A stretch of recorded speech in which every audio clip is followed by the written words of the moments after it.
ఆ అవతారాన్ని చూసి అప్పలమ్మకి ఎక్కువ, తిప్పలమ్మకి తక్కువలా ఏంటక్క అలా ఉన్నావనేసి అనుకోకండి.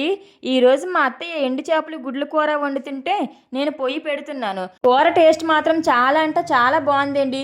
కూర చేయడం కోసం పొయ్యి పైన కళాయి పెట్టుకొని దీంట్లో 4 స్పూన్లు ఆయిల్ వేసుకొని, మనం ఉడికించిన కోడిగుడ్లను వేసుకొని బాగా వేయించి తీసి పక్కన పెట్టుకోవాలి. తరువాత ఇదే కళాయిలో ఎండు చేపలను కూడా వేసుకొని ఒక్క 2 నిమిషాల పాటు వేయించి తీసి పక్కన పెట్టుకోవాలండి.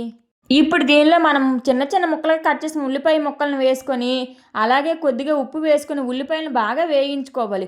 ఉల్లిపాయలు కాస్త వేగిన తరువాత దీంట్లో టమాటీ ముక్కలు, అలాగే పచ్చిమిర్చి ముక్కలను వేసుకొని టమాటాలను బాగా మగ్గించుకోవాలి. టమాటాలు బాగా మగ్గిపోయిన తరువాత దీంట్లో 1/2 టీ స్పూన్ పసుపు, 2 స్పూన్లు కారం వేసుకొని, కారం పచ్చివాసన అంతా పోయిన తరువాత దీనిలో మనం వేయించుకున్న గుడ్లను అలాగే ఎండు చేపలను వేసుకొని, కొద్దిగా వాటర్ వేసుకొని ఒక 5 నిమిషాల పాటు ఉడికించుకోవాలి. 5 నిమిషాల తర్వాత గ్రేవీ అనేది బాగా దగ్గర పడుతుంది. లాస్ట్‌లో కొత్తిమీర వేసుకుంటే ఎంతో టేస్టీగా ఉండే ఎండు చేపలు, గుడ్ల కూర అయితే రెడీ అయిపోయినట్లేనండి. టేస్ట్ మాత్రం సూపర్ అంటే సూపర్ అసలు.